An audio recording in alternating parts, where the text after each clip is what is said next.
Assalamualaikum warahmatullahi wabarakatuh. Qala al-muallifu rahimahullahu ta'ala wa talaqul bid'ayyu wa talaqul bid'ayyu wa talaqulan talaq al-bid'ayyu kang bangsa bid'ah wa ziharu lan zihar wa fihi lan iku ing dalem zihar kafaratun utawi kafarah illam yutalliq lamun ora nalak sapa wong ba'dahu ing dalem sause zihar fauron kelawan langsung wa hiya lan utawi kafarah iku itqu raqabatin merdekane budak mukminatin kang mukmin salimatin kang sehat. Fa in ajaza mongko lamun apes sapa wong sama mongko poso sapa wong syahra ini ing rong ulan mutatabi'aini kang nuli-nuli karone. Fa in ajaza mongko lamun apes sapa wong at'ama mongko aweh mangan sapa wong sitina ing wong swida apane miskinan wong kang miskin. Sitina ing swida apane muddan mute. Wa min halan iku setengah sangking dosa lisan allahnu utawi gawe salah fil qur'ani ing dalem maca Al-Qur'an. Wa illam yukhilla lan senajan orang ngrubah apa allahan bil makna kelawan maknane.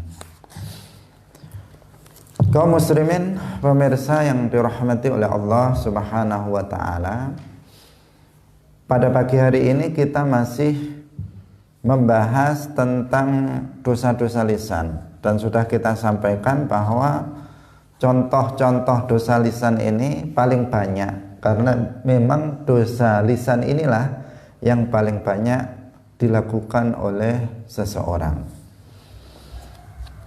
Sebab lisan ini meskipun bentuknya kecil tetapi akibatnya itu besar. Al-lisan jirmuhu shaghir wa jurmuhu kabir. Lisan itu bentuknya kecil mungil tetapi pengaruhnya akibatnya itu besar. Jika dipergunakan lisan itu dengan baik maka akan menghasilkan pahala yang banyak, yang besar. Tetapi jika digunakan lisan itu pada hal yang buruk, maka bisa mengakibatkan bahaya yang juga sangat besar. Nah, untuk itulah maka seseorang harus bisa menjaga lisannya ini. Harus mampu menggunakan lisannya itu untuk meraup pahala sebanyak-banyaknya. Setiap kata yang keluar dari lisan kita ini dicatat. Ada malaikat yang selalu mengawasi, yang mencatat setiap ucapan yang keluar dari lisan kita. Ma yalfidhu min qaulin illa ladaihi raqibun atid. Tidaklah seseorang itu berucap mengucapkan suatu perkataan kecuali di situ diawasi oleh malaikat. Yang orang menyebutnya dengan sebutan raqib atid, artinya malaikat yang mengawasi setiap apa yang kita kerjakan, apa yang kita ucapkan, dan apa yang terdetik dalam hati kita. Itu semuanya diawasi oleh malaikat. Termasuk apa yang kita ucapkan, setiap lafaz yang keluar dari lisan kita itu semuanya dicatat oleh malaikat. Apakah itu perkataan yang buruk atau perkataan yang baik, itu juga dicatat. Bahkan perkataan yang tidak mengandung pahala dan dosa itu juga dicatat, meskipun kemudian dihapus kembali.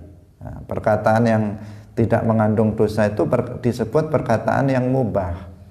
Misalnya seseorang mengatakan saya sudah makan, itu kan nggak ada pahalanya, juga nggak ada dosanya. Nah, perkataan seperti itu juga dicatat, tetapi kemudian dihapus. Nah, tinggal yang tersisa adalah perkataan-perkataan yang mengandung dosa dan perkataan-perkataan yang mengandung pahala. Ini nanti yang akan dipertanggungjawabkan oleh manusia nanti di akhirat. Nah, kaum muslimin yang dirahmati oleh Allah Subhanahu wa taala, kita masuk pada pembahasan bahwa di antara dosa lisan adalah tolak bid'ai. Tolak itu menceraikan istri, yang di sini kategorinya adalah kategori bid'ai. Karena tolak itu dari sisi bid'ah atau tidaknya itu terbagi menjadi 3.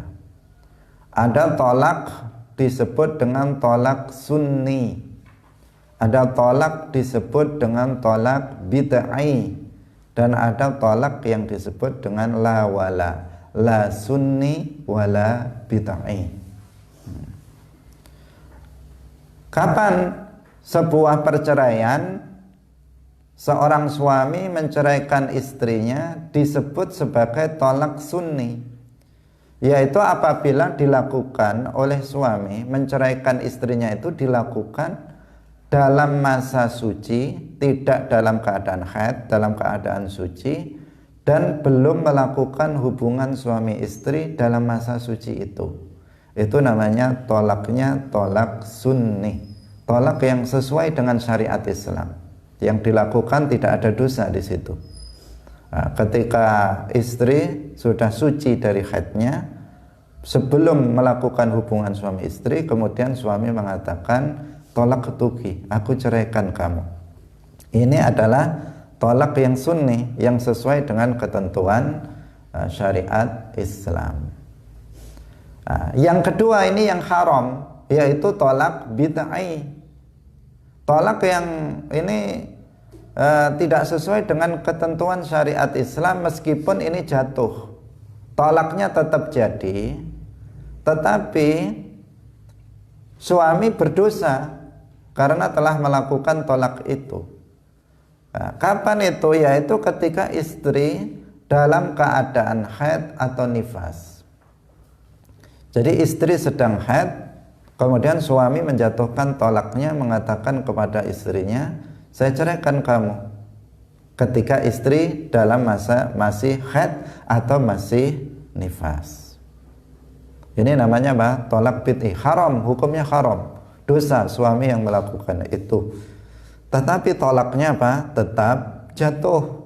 Dia istrinya tetap tertalak dengan ucapan suami tersebut, meskipun suaminya itu berdosa karena melakukannya waktunya tidak sesuai dengan ketentuan daripada syarak. Atau yang kedua, istri sedang suci tetapi setelah melakukan hubungan suami istri. Jadi tolak ini dijatuhkan ketika istri suci, tetapi sebelumnya itu sudah melakukan hubungan suami istri.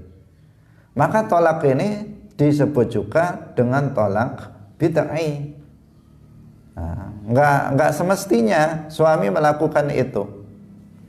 Nah, kenapa tolak ini hukumnya haram? Meskipun jatuh, tetapi hukumnya haram. Karena tolak ini bisa menyakitkan istri. Tolak ini juga bisa menimbulkan penyesalan di belakang hari. Yang pertama yaitu mentalak istri ketika istri itu dalam keadaan haid. Ini bisa menimbulkan apa? Bisa menyakitkan istri. Kenapa? Karena masa iddahnya akan semakin panjang. Nah, kita tahu bahwa iddah seorang perempuan yang masih subur itu adalah 3 kali suci. Jadi iddah, masa menunggu untuk kemudian si istri boleh menikah lagi, itu adalah 3 kali suci. Jika dia masih subur maka 3 kali suci. Nah, kalau misalnya si istri itu ditolak, diceraikan ketika masih haid, maka di sini memperlama masa iddah. Karena begitu si perempuan ini diceraikan, maka belum masuk iddah. Dia harus menunggu suci dulu. Jadi dia harus menunggu suci dulu, baru kemudian apa? Baru kemudian masuk masa iddah. Kemudian haid, kemudian suci, kemudian haid, kemudian suci, baru habis. Jadi akan semakin panjang karena ketika dia diceraikan tidak langsung masuk pada iddah, tetapi dia harus menunggu karena masih haid. Nah, ini sehingga ini diharamkan. Ini yang pertama. Yang kedua, tolak ini bisa menimbulkan penyesalan di belakang hari. Nah, yaitu untuk kasus yang kedua, yaitu ketika suami menceraikan istrinya dalam keadaan suci tetapi sebelumnya sudah melakukan hubungan suami istri. Penyesalannya apa? Bisa jadi dengan hubungan suami istri itu nanti istrinya akan hamil. Misalnya seseorang suami istri sudah lama nggak punya anak, kemudian dia ingin menceraikan istrinya. Nah, tetapi dia menceraikannya setelah suci, kemudian dia melakukan hubungan suami istri, kemudian diceraikan istrinya itu. Menganggap paling ya nggak punya anak, kayak biasanya memang sudah lama, puluhan tahun nggak punya anak. Kemudian diceraikan dalam masa suci setelah melakukan hubungan suami istri. Nah, ternyata di belakang hari, ternyata hamil dari hubungan itu. Nah, nanti yang muncul apa? Penyesalan. Kenapa? Dia sudah lama menunggu anak, ternyata begitu hamil istrinya sudah ditalak. Akan muncul penyesalan dari hati suami, dari sang suami ini, ataupun juga dari sang istri. Nah, maka tolak semacam ini namanya tolak bid'ah, diharamkan. Nah, artinya yang melakukannya berdosa, tetapi tolaknya jatuh apa tidak? Tetap jatuh. Nah, di sini harus diwaspadai pendapat dari Ibnu Taimiyah, tokoh Wahabi namanya Ibnu Taimiyah. Ibnu Taimiyah ini seorang tokoh Wahabi selain Muhammad bin Abdul Wahhab yang memiliki penyimpangan-penyimpangan yang sangat banyak sekali, baik dalam bidang akidah maupun dalam bidang fikih. Dalam bidang akidah misalnya dia itu meyakini keyakinan tajsim. Dia mengatakan Allah itu bersemayam di atas arsy. Dia mengatakan Allah itu bertempat duduk di atas arsy dan menyisakan tempat sedikit untuk nanti di situ didudukkan Nabi Muhammad. Itu wal'iyadzubillah menurut Ibnu Taimiyah. Dia juga yang mengatakan bahwa Allah itu setiap malam turun dengan zatnya dari atas ke bawah seperti turunnya dia dari mimbarnya. Nah, artinya dia menyerupakan Allah dengan makhluk, meyakini Allah itu berupa jisim. Dia juga yang mengharamkan tawasul, tabarruk, istighosah dengan selain Allah. Dia juga yang mengharamkan orang melakukan perjalanan jauh untuk berziarah ke makam Nabi. Katanya itu adalah perjalanan yang diharamkan. Orang yang melakukannya nggak boleh untuk menjamak dan mengqashar sholat. Ini Ibnu Taimiyah. Ibnu Taimiyah juga yang mengatakan neraka itu nggak akan abadi. Orang kafir akan keluar dari neraka dan masuk surga. Dia juga yang mengatakan alam ini azali, tidak berpermulaan, sebagaimana Allah tidak berpermulaan. Ini dalam masalah akidah banyak sekali penyimpangan-penyimpangan, kesesatan-kesesatan dari Ibnu Taimiyah ini, panutan dari kelompok Wahabi. Dari segi fikih, dalam masalah fikih, dalam masalah hukum, Ibnu Taimiyah ini juga banyak sekali menyalahi ijma' dari para ulama, kesepakatan dari seluruh para ulama 4 mazhab. Nah, di antaranya dia mengatakan kalau suami mentolak istrinya dalam keadaan haid, ketika haid, istri sedang haid, suami mengatakan kepada istrinya, kamu saya ceraikan. Ini menurut Ibnu Taimiyah itu nggak jatuh talaknya, nggak jadi talaknya. Nah, perkataan seperti ini, pendapat seperti ini, pendapat yang bertentangan dengan ijma' semua ulama mazhab 4. Nah, yang semestinya yang benar itu jatuh. Nah, itu tolak bid'i, haram hukumnya. Orang yang melakukannya berdosa, tetapi tolaknya tetap jatuh. Itu pendapat yang benar menurut para ulama mazhab 4. Tetapi Ibnu Taimiyah menyalahi kesepakatan dari para ulama mazhab 4 ini dengan mengatakan pendapat yang syadz, pendapat yang bertentangan dengan ijma', mengatakan nggak jatuh. Dalam masalah tolak yang lain, Ibnu Taimiyah mengatakan jika suami itu mengatakan kepada istrinya, kamu saya talak 3, atau suami mengatakan kamu saya talak, kamu saya talak, kamu saya talak 3 kali dia mengucapkannya dengan niat memang untuk mengulang, maka kata Ibnu Taimiyah jatuhnya cuma 1. Nah, ini pendapat seperti ini bertentangan dengan kesepakatan semua ulama mazhab 4. Dalam kesepakatan semua ulama mazhab 4 mengatakan jatuh 3. Kalau suami mengatakan kamu saya talak 3, maka jatuh langsung 3. Enggak harus 1 kemudian diceraikan 1 lagi, kemudian 1 lagi. Tidak seperti itu. Itu juga jatuh, nanti jatuhnya 3. Misalnya sekarang ditalak, nanti dirujuk lagi, ditalak lagi, dirujuk lagi, ditalak lagi, maka ini sudah jatuh 3.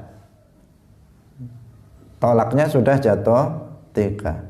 Tapi jika suami itu langsung mengatakannya 1 kali dengan 1 lafaz, suami langsung mengatakan saya talak kamu, saya ceraikan kamu 3 dengan talak 3, maka ini apa? Jatuh 3, bukan jatuh 1 seperti yang dikatakan oleh Ibnu Taimiyah.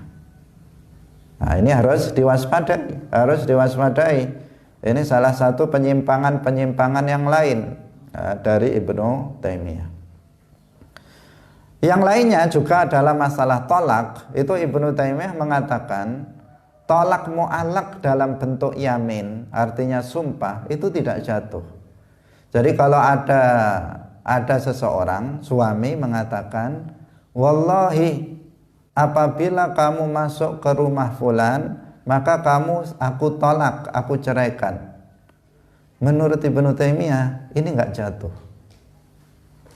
Jika ternyata si istri itu datang ke rumah fulan, yang benar apa? Jatuh. Jika si istri itu ternyata, misalnya suami mengatakan, jika kamu nanti pergi ke rumah si fulan itu, maka kamu saya ceraikan. Ternyata istri itu pergi ke rumah fulan itu, maka itu jatuh. Nah, demikian juga jika ditambah dengan apa? Sumpah, wallahi jika kamu nanti datang ke rumah fulan, maka kamu saya ceraikan. Ternyata si istri datang ke rumah fulan itu, maka di sini jatuh tolaknya menurut pendapat yang benar. Nah, Ibnu Taimiyah itu menyalahi pendapat ini, mengatakan katanya tidak jatuh. Nah, ini dalam masalah fikih, dan masih banyak lagi penyimpangan-penyimpangan Ibnu Taimiyah. Karena itu tidak layak orang ini diikuti. Tidak layak diikuti baik dalam masalah akidah maupun dalam masalah fikih, tidak bisa diikuti. Dia mengaku mengikuti pendapat Al-Imam Ahmad bin Hanbal, tetapi pada faktanya pendapat-pendapatnya bertentangan dengan pendapat Al-Imam Ahmad bin Hanbal. Nah, sehingga kita patut untuk mewaspadainya. Jadi ini apa yang disebut dengan tolak bid'ah. Kemudian macam yang ketiga namanya tolak la wala, la sunni wala bid'ai. Tidak dikatakan tolak itu sunni, juga tidak dikatakan tolak itu bid'ai. Yaitu kapan tolak itu disebut la wala, la sunni wala bid'ai? Di antaranya ketika suami mentalak istrinya dalam keadaan hamil. Jadi istrinya sedang hamil, kemudian suaminya mengatakan kepada istrinya, kamu saya ceraikan. Ini namanya la wala, tidak disebut sunni, juga tidak disebut bid'ai. Tolaknya jatuh, tetapi di sini suami tidak berdosa juga, karena ini tidak disebut sunni, tidak disebut bid'ai, karena tidak berakibat penyesalan. Dia sudah tahu istrinya hamil, tetapi dia masih menceraikannya, maka kan berarti di belakang tidak akan muncul penyesalan, karena dia melakukannya setelah istri itu dalam keadaan hamil. Atau istri itu masih kecil, misalnya istrinya belum balik, kemudian suami menceraikannya. Nah, maka di sini juga disebut tolak bid'ai. Ini dimungkinkan dalam Islam karena nggak ada batasan umur minimal sebagaimana dalam undang-undang kalau dalam syariat Islam. Atau istrinya itu sudah manupaus, sudah tua yang sudah tidak haid lagi. Nah, kemudian diceraikan oleh suaminya itu, maka ini namanya tolak la wala. Nah, tidak sunni dan tidak bid'ai. Nah, kaum muslimin pemirsa yang dirahmati oleh Allah Subhanahu wa taala, nah, yang tergolong sebagai dosa lisan adalah melakukan tolak bid'ai, yaitu ketika istri dalam keadaan haid, suami mengatakan saya ceraikan kamu. Ini dosa, ini haram, tapi tolaknya tetap jatuh. Atau istrinya dalam keadaan suci, tapi sebelumnya sudah melakukan hubungan suami istri di masa suci itu, maka jika suami mengatakan saya ceraikan kamu, maka di sini tolaknya hukumnya haram, meskipun tetap jatuh. Tetap jatuh artinya jadi cerai. Karena cerai ini yang penting untuk disampaikan kepada semua masyarakat. Cerai ini adalah hak daripada suami. Artinya jika suami itu sudah mengatakan kamu saya ceraikan, maka sudah jatuh, meskipun pengadilan tidak memutuskan jatuh. Jadi bukan tergantung kepada keputusan pengadilan, tapi tergantung kepada ucapan dari suami. Kalau suami sudah mengatakan aku ceraikan kamu, maka ini sudah terceraikan. Nah, karena apa? Sebagian orang berpahaman kalau belum ada surat, ada hitam di atas putih dari pengadilan bahwa dia sudah terceraikan, maka berarti masih suami istri. Nah, ini berbahaya. Berbahaya. Karena ada seorang suami yang sudah menceraikan istrinya bolak-balik. Setiap marah dia mengatakan kamu saya ceraikan. Habis itu tenang lagi, kembali lagi. Nanti marah lagi, ngomong lagi, saya ceraikan kamu. Nanti balik lagi. Setelah 3 kali, udah gak bisa balik lagi, karena sudah tolak bain kubro. Setelah 3 kali tolak itu, tapi dia tetap ngakunya belum cerai. Karena apa? Karena dari pengadilan belum ada suratnya. Nah, akhirnya apa? Akhirnya keduanya melakukan hubungan suami istri. Ini namanya hubungan zina. Kenapa? Karena hubungan di luar nikah. Dia sudah bukan suami istri lagi, karena dia sudah menjatuhkan talak kepada istrinya 3 kali. Nah, ini apa? Ini perlu untuk diingatkan. Nah, kalau di pengadilan itu hanya formalitas saja. Hanya formalitas saja. Untuk nanti bisa menikah lagi kan harus ada tanda bahwa dia sudah janda atau sudah kalau dia sudah perempuan sudah janda, dibuktikan dengan surat cerai, baru dia boleh menikah. Kalau nggak ada dari pengadilan, nggak bisa menikah, bahwa dia sudah sudah diceraikan. Jadi hanya formalitas, sementara tolak itu jatuh atau tidak jatuh itu tergantung pada ucapan suami. Jika suami tidak harus ada saksi, meskipun di rumah berdua saja, kemudian suaminya mengatakan kepada istrinya, kamu saya ceraikan, sudah jatuh, meskipun nggak ada orang yang menyaksikannya. Nah, ini penting sekali untuk diingatkan. Nah, karena sebagian orang nggak paham masalah tolak ini. Suaminya sering marah, ketika marah meski ngomongnya saya ceraikan, sedikit-sedikit ngomongnya saya ceraikan. Nah, ini bahaya. Karena apa? Ucapan suami mengatakan aku ceraikan, kalau bahasa Jawanya itu aku pegat kamu, itu sudah jatuh cerai. Kalau sempat itu dilakukan 3 kali, maka sudah bain kubro. Kalau sudah bain kubro ini tidak bisa suami merujuknya. Nah, dia harus melalui 5 tahapan yang dulu pernah kita sampaikan. Pertama, masa iddah dari istri itu sudah habis, harus sudah habis. Yang kedua, mantan istri itu sudah dinikahi oleh laki-laki lain. Dan yang ketiga, sudah melakukan hubungan suami istri dengan suami yang kedua. Yang keempat, sudah diceraikan oleh suami yang kedua. Yang kelima, sudah habis masa iddah dari suami yang kedua, baru suami yang pertama boleh menikahi mantan istrinya itu dengan akad nikah yang baru. Ada wali, ada saksi, dengan akad nikah yang baru. Setelah melalui tahapan 5 itu, jika tolaknya itu adalah tolak bain, yang sudah tolak 3 itu tadi. Nah, jadi nggak bisa kemudian sudah tolak 3 berkali-kali, suaminya mentalaknya sampai 10 kali, kemudian apa? Kemudian di pengadilan ternyata nggak ngakui, suaminya nggak ngakui, kemudian apa? Kemudian dikatakan tidak jatuh. Akhirnya apa? Nah, ini nanti menjadi hubungan-hubungan yang zina, yang berbahaya bagi keduanya nanti untuk akhirat dia. Kaum muslimin pemirsa yang dirahmati oleh Allah Subhanahu wa ta'ala. Karena itu orang yang menikah itu harus paham masalah pernikahan dan masalah perceraian, harus memahami.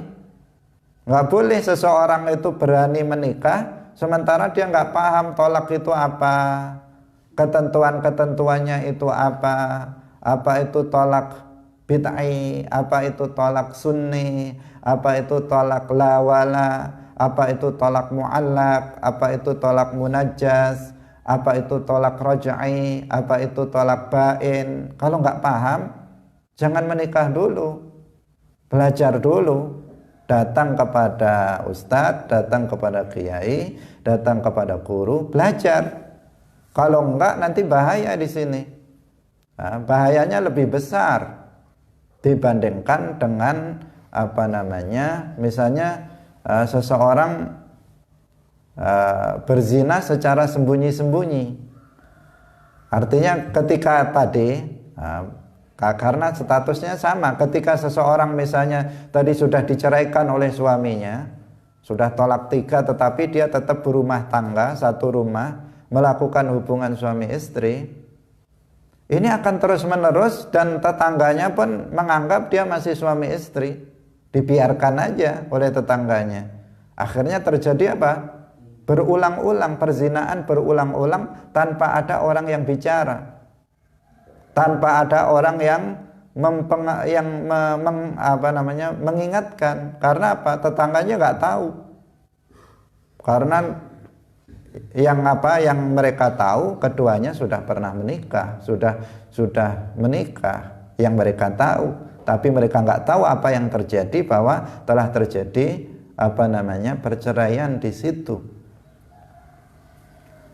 Sedangkan orang yang misalnya memang bukan suami istri dari asalnya, kalau melakukan itu lama kelamaan akan ketahuan orang.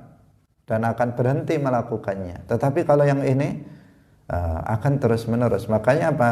Jangan sampai seseorang itu menikah bodoh dalam masalah ilmu agama, nggak paham tentang masalah pernikahan dan perceraian, nggak tahu juga kewajiban suami, nggak tahu kewajiban istri, nggak tahu hak suami, hak istri tidak tahu. Pokoknya nol lah, menikah dalam kondisi tanpa ilmu. Orang seperti ini akan dalam bahaya. Nah, dia nggak akan mendapatkan kebaikan dengan pernikahannya, bahkan kehancuran untuk dirinya, keselamatannya terancam di dunia dan di akhirat. Dia nggak sulit untuk mendapatkan kebahagiaan dalam pernikahannya. Karena inti dari kebahagiaan itu apabila suami istri itu melaksanakan kewajibannya terhadap satu sama yang lain. Ketika suami melaksanakan kewajibannya terhadap istri, istri melakukan kewajibannya kepada suami, artinya hak keduanya sudah terpenuhi. Dan inilah yang akan menghasilkan kebaikan. Tetapi manakala si suami nggak tahu kewajibannya terhadap istri, istri juga nggak tahu apa kewajibannya terhadap suami, maka apa yang terjadi? Ya hancur-hancuran dari sisi agama, karena jika aturan agama itu tidak dijalankan, maka seseorang tidak akan mendapatkan kebaikan. Karena kebaikan itu ada dalam ajaran Islam. Ajaran Islam itu diturunkan oleh Allah untuk kemaslahatan manusia, untuk kebaikan manusia. Seseorang yang menginginkan kebaikan, maka dia harus menjalankan ajaran agama tersebut. Ini penting sekali untuk kita ingatkan kepada semua, terutama para remaja, kemudian para remaji, pemuda-pemudi yang belum menikah. Jika mau menikah, datang kepada kiai, datang kepada guru, datang kepada ustadz, belajar kursus nikah, kursus tentang ahkamun nikah, hukum-hukum yang terkait dengan masalah pernikahan. Jangan nyelonong aja. Nyelonong aja Pak, dia nggak pernah di pondok, nggak pernah belajar tentang tolak itu apa saja nggak paham, yang bisa merusak akad pernikahan itu apa saja dia nggak paham, khulu itu apa, tolak itu apa juga nggak paham, tapi sudah menikah. Nah ini terus bagaimana nasibnya ini nanti? Nggak ada, yang kita sulit untuk menjamin bahwa dia baik-baik saja pernikahannya. Apalagi suaminya suami yang temperamental misalnya, mudah marah, yang kalau marah kemudian mengucapkan ucapan-ucapan cerai misalnya. Karena sebagian laki-laki itu seperti itu. Sebagian suami itu kalau marah, setiap marah andalannya adalah saya ceraikan kamu. Nah, ini apa? Ini bahaya sekali. Nah, lebih baik, meskipun nggak baik juga, lebih baik dia seandainya dia kemudian mencaci maki istrinya dengan menyebut istrinya nama-nama binatang, sekebun binatang disebutkan untuk dia waktu marah, itu akibatnya masih lebih ringan, meskipun itu kemarin dosa besar juga. Nah, tapi kalau yang diucapkan itu saya ceraikan, itu fatal sekali, nanti penyesalan di belakang. Tetapi kalau dia pisui istrinya misalnya, nanti kalau sudah sadar sepurane ya, nah itu kan masih bisa, masih minta maaf, masih bisa, meskipun itu ya tadi tergolong sebagai dosa besar, sudah kita bahas, satmul muslim.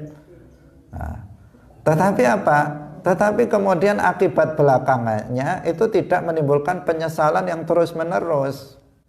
Nah, penyesalan yang terus menerus ini anaknya sudah banyak, kemudian dia ngomongnya semaunya. Nah, itu. Jadi ini juga peringatan kepada para suami, hati-hati kalau ngomong. Kalau marah hati-hati. Kata-kata yang ini jangan diucapkan. Menceraikan seorang istri itu harus difikirkan masa-masa, harus difikirkan betul-betul, baru kemudian dia menjatuhkan pada waktu yang tepat, pada waktu yang tepat. Setelah difikir lama, bukan ke atas dasar emosi. Karena tolak atas dasar emosi itu jatuh. Tidak bisa seseorang mengatakan tadi saya emosi kok, meskipun emosi tetap jatuh. Itu dalam hukum Islam begitu. Meskipun bergurau tetap jatuh. Guyon misalnya, ngomong kepada istrinya, kamu saya ceraikan, guyon, jatuh. Suami mengatakan kamu saya ceraikan, dalam kondisi emosi marah, jatuh. Dalam keadaan dia mabuk, jatuh. Tolak itu. Sehingga di sini suami harus hati-hati dalam berkata-kata terhadap istrinya, meskipun dia dalam emosi yang tinggi, meskipun ini sulit. Karena kemarin kita katakan, orang kalau sudah emosi, ini kata-kata buruk akan keluar, bahkan istri bisa tertalak oleh suaminya dalam kondisi seseorang itu dalam emosi. Karena itu harus waspada. Kuncinya adalah ilmu tadi, ilmu. Seseorang itu kalau mau melakukan nikah harus punya ilmu menikah. Seseorang itu kalau mau berdagang harus tahu ilmunya berdagang menurut Islam. Seseorang itu kalau mau melakukan perjalanan jauh harus tahu ilmunya, melakukan sholat di jalan harus paham. Seseorang itu kalau melakukan transaksi apa saja, maka dia harus paham tata caranya menurut Islam. Karena Islam itu mengatur semua hal sampai yang terkecil, meskipun tidak semuanya itu hukumnya wajib. Sampai tidur saja ada aturannya, masuk ke dalam WC saja ada aturannya, meskipun itu adab, bukan sebuah kewajiban. Sebagian itu merupakan kewajiban, sebagian itu adalah adab yang yang hendaknya itu dilakukan agar seseorang mendapatkan kebaikan, mendapatkan pahala. Kaum muslimin yang dirahmati oleh Allah Subhanahu wa ta'ala. Nah, ini peringatan-peringatan penting yang kita sampaikan, menambah tentang dosa lisan, yaitu at-talaqu al-bid'iyyu. Yang selanjutnya adalah zihar. Zihar dikatakan wa fihi kafarah. Zihar itu ada kafarahnya. Zihar itu apa? Zihar itu apabila seorang laki-laki berkata kepada istrinya, kamu bagiku seperti punggung ibuku. Kamu misalnya itu, atau kamu bagiku seperti tangan ibuku. Kamu bagiku seperti perut ibuku. Nah, tidak harus punggung, memang asalnya punggung. Maksud perkataan tersebut adalah aku tidak akan menggaulimu, aku tidak akan menjimakmu, sebagaimana aku tidak menggauli ibuku. Artinya kepada mahram istri itu kan halal, sementara ibu atau saudara perempuan itu adalah mahram, seseorang yang haram untuk dinikahi. Jika kemudian si suami mengatakan kepada istrinya, menyerupakan istrinya dengan ibunya, atau misalnya dengan mengatakan tadi, kamu bagiku seperti punggung ibuku, maksudnya adalah aku tidak akan menjimakmu, menggaulimu, maka inilah yang disebut dengan zihar. Ini yang disebut dengan zihar. Mungkin kalau di Indonesia ini jarang terjadi, tetapi kalau di Arab banyak terjadi yang seperti ini. Ini tergalang sebagai dosa besar karena bisa menyakiti istri. Istrinya akan tersakiti hatinya dengan ucapan tersebut, dan konsekuensinya itu besar karena ada kafarahnya. Jadi ada kafarahnya. Kafarahnya apa?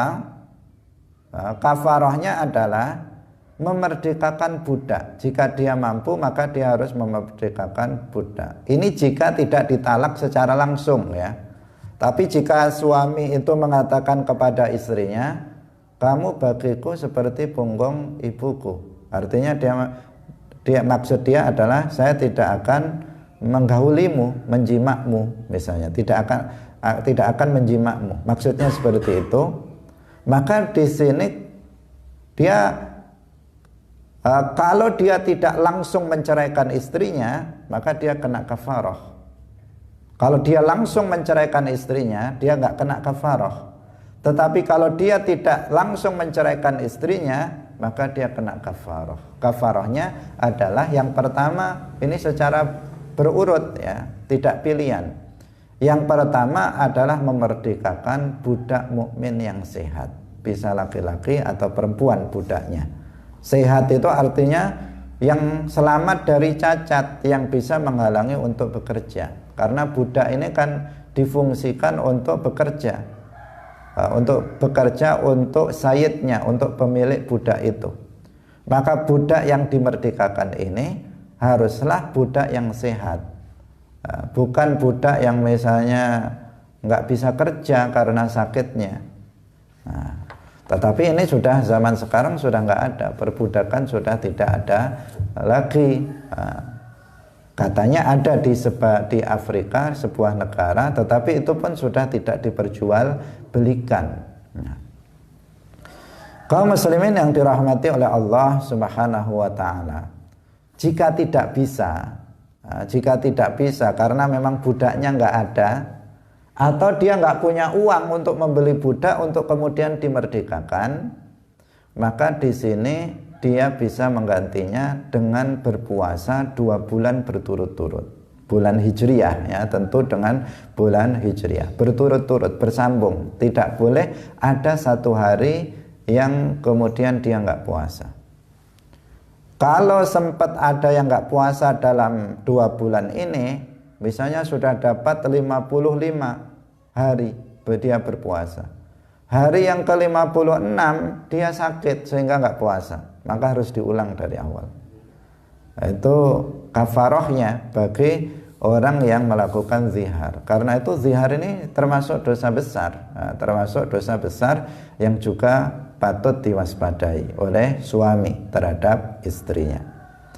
Kemudian yang ketiga, apabila tidak mampu berpuasa 2 bulan berturut-turut, maka dia bisa menggantinya dengan memberi makan 60 orang fakir miskin dengan 60 mud makanan. Jadi setiap orang miskinnya itu 1 mud. Nah, 1 mud itu ya segenggaman telapak tangan, sekitar setengah kilo setiap orang miskinnya. Ini makanan pokok kali 60 orang. Itu jika tidak mampu maka gantinya bisa seperti itu. Tidak boleh 60 mud itu diberikan kepada 1 orang, meskipun sama yang dikeluarkan itu 60 mud, tapi nggak boleh diberikan 1 orang, tapi harus diberikan kepada 60 orang fakir atau miskin. Setiap orang fakir atau miskinnya, setiap orang itu 1 mud.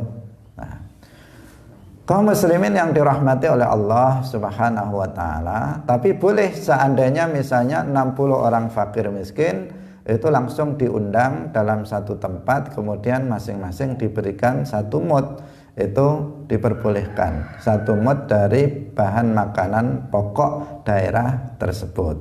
Tapi kalau diberikan hanya kepada 1 orang saja, maka ini tidak mencukupi. Kaum muslimin yang dirahmati oleh Allah Subhanahu wa taala, yang selanjutnya adalah al-lahnu fil Qur'ani wa illam yukhilla bil ma'na, yaitu membaca Al-Qur'an secara salah, melakukan kesalahan dalam membaca Al-Qur'an. Ini dosa ya, termasuk dosa lisan adalah membaca Al-Qur'an salah. Tanpa ilmu dia membaca Al-Quran. Kesalahan yang harus diperhatikan di sini, yang tidak boleh salah ketika seseorang membaca Al-Quran. Tapi sebelum itu perlu kita sampaikan, dalam membaca Al-Quran itu kita harus talaqi. Jadi dalam belajar membaca Al-Quran itu kita harus talaqi. Talaqi kepada orang yang sudah talaqi kepada gurunya. Bukan belajar membaca Al-Quran itu hanya sekedar apa? Sekedar bunyi aja. Misalnya dia belajar memakai metode tertentu, misalnya metode tertentu, kemudian setelah itu sudah bisa bunyi, kemudian terus baca Quran sendiri. Nggak bisa seperti itu, nggak boleh seperti itu.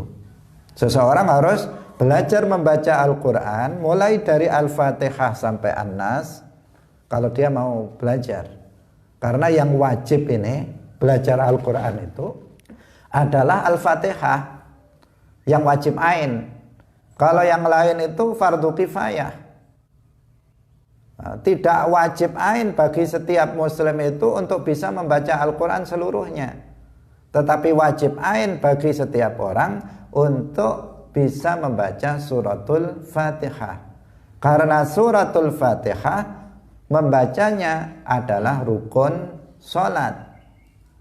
Sehingga wajib bagi setiap orang itu untuk bisa membaca Al-Fatihah. Kalau seseorang misalnya nggak bisa membaca surat Al-Baqarah, nggak bisa membaca surat Ali Imran, tidak berdosa. Selama masih ada yang lain yang bisa, maka dia tidak berdosa. Ini penting untuk kita ingatkan agar seseorang itu memahami ini. Nah, kalau seseorang itu belajarnya belum talaqi kepada seorang guru yang bersanad sampai kepada Rasulullah, maka jangan berani-berani membaca Al-Quran yang kemudian bisa mengakibatkan adanya lahan, ada kesalahan di dalam membaca Al-Quran. Harus dipastikan bahwa kita sudah belajar membaca Al-Quran, talaqi, kita baca di depan seorang guru satu persatu, mulai dari surat Al-Fatihah, Al-Baqarah sampai akhir, dibaca di depan guru. Baru kemudian kita bisa membacanya, karena sudah kita yakin bahwa kita tidak melakukan kesalahan di dalam membaca Al-Quran. Ini salah satu fenomena yang sangat memprihatinkan. Banyak orang yang baca Al-Quran asal bunyi. Dia ikut kursus membaca Al-Quran, kursus baca Al-Quran cepat, belajar cepat baca Al-Quran, 24 jam bisa baca Quran. Gimana 24 jam? Ternyata yang dimaksud bisa baca itu bisa bunyi. Bunyinya ada, tapi salah atau benar itu urusan yang lain. Lah ini masalah ya, masalah.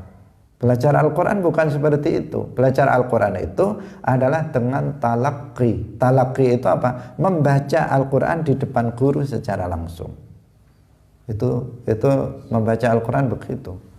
Harus tahu guru itu mendengar apa yang kita ucapkan itu, bahwa pengucapan kita itu sudah pas. Baru kalau kita membaca Al-Quran itu bisa benar dan akan mendapatkan pahala. Ini harus diperhatikan betul ini. Bagi kita yang memang ingin setiap hari baca Al-Quran, ya datang untuk talaqi, belajar Al-Quran kepada guru. Jangan asal baca sendiri di rumah. Nggak pernah talaqi, setiap hari baca Quran. Akhirnya apa? Melakukan kesalahan. Padahal melakukan kesalahan dalam membaca Al-Quran itu termasuk dosa lisan. Termasuk dosa lisan. Kaum muslimin yang dirahmati oleh Allah, bentuk kesalahan dalam membaca Al-Quran itu yang harus diwaspadai adalah yang pertama membaca mat. Jadi mat di sini Yang mat harus dibaca mat, yang mat itu panjang. Jadi panjang pendeknya, ini yang pertama yang harus diperhatikan. Tidak boleh memanjangkan yang pendek atau memendekkan yang panjang. Nah, terutama di sini apa? Mat tabi'i. Mat itu yang misalnya ko, misalnya ku, misalnya li. Nah, itu kalau panjang, kalau mat dibaca panjang, jangan sampai dibaca pendek. Kalau pendek, jangan dibaca panjang. Kenapa? Karena di sini ini terkait dengan menambah dan mengurangi huruf dalam Al-Quran. Kalau seseorang misalnya qala dibaca qala, qala. Ini pertama ko-nya dia mengurangi huruf, satu huruf dikurangi, alifnya dibuang. Kemudian di la-nya ditambahi satu huruf. Ini sudah masih baca satu aja udah nambah sama ngurang ini. Harusnya qala dia baca qala, qala misalnya dia seperti itu. Qafnya dikurangi hurufnya, la-nya ditambah hurufnya. Udah fatal sekali ini, sudah dua, masih baca dua huruf sudah dua kesalahan dilakukan. Yang didapat apa? Apakah dapat pahala? Enggak, dapat dosa orang seperti ini. Nah, ini harus seseorang hati-hati. Kemudian yang kedua adalah merubah i'rab. I'rab itu adalah merubah harokat. Jadi harokat akhirnya itu dirubah, harusnya dhammah di fathah, harusnya fathah di kasrah, harusnya kasrah di dhammah. Itu yang harus, nggak boleh ada kesalahan seperti itu. Karena apa? Kalau i'rabnya itu berubah, nanti akan mempengaruhi makna. Misalnya yang seharusnya dia jadi fa'il, fa'il itu marfu', dia baca nasab, mansub. Misalnya di fathah, harusnya di dhammah, karena jadi fa'il, dia di fathah. Maka yang fa'il jadi maf'ul misalnya. Nah, maknanya akan berubah. Yang kalau fa'il itu dia jadi pelaku, ketika maf'ul dia jadi objek. Akhirnya maknanya berubah. Karena itu i'rabnya harus benar membacanya itu. Jadi harokat akhirnya itu harus benar, tidak boleh salah. Kemudian dari sisi makhraj, makhrajnya itu juga harus benar, keluarnya huruf. Sin itu harus nggak boleh kemudian dibaca shin, shad harus dibaca shad, nggak boleh dibaca sin, atau nggak boleh dibaca shin, nggak boleh misalnya ihdinas sirata diganti ihdinas syirata misalnya pakai sin. Harusnya siratal ladzina, dia baca siratal ladzina pakai za misalnya. Nah, itu namanya lahan, melakukan kesalahan dalam makhraj. Yang harusnya ha alhamdu, dia baca alhamdu, atau dia baca alkamdu, atau dia baca alhamdu, dia mengatakan alhamdulillah misalnya. Itu apa? Kesalahan. Nah, kesalahan, dosa orang yang melakukan kesalahan seperti itu. Nah, dia harus belajar dulu. Nggak boleh alasannya saya belum belajar. Kalau belum belajar, jangan baca dulu. Belajar dulu baru baca. Belajar dulu baru belajar. Jangan alasan saya belum bisa. Kalau belum bisa jangan baca. Belajar baru kemudian baca. Itu. Kemudian tasydid. Nah, tasydid ini harus dibaca. Yang bertasydid jangan dihilangkan tasydidnya. Misalnya iyyaka, jangan dibaca iyyaka. Nah, tasydidnya harus ada. Nah, kaum muslimin yang dirahmati oleh Allah, insya Allah masalah ini nanti besok akan kita ulas, tambahkan sedikit tentang permasalahan ini agar kita bisa lebih memperhatikan ketika kita membaca Al-Quran. Nah, Insya Allah besok akan kita beri tambahan penjelasan terkait masalah ini. Kemudian kita lanjutkan pada dosa lisan berikutnya. Semoga bermanfaat. Barakallahu fikum. Wallahul muwaffiq ila aqwamit thoriq. Wassalamualaikum warahmatullahi wabarakatuh.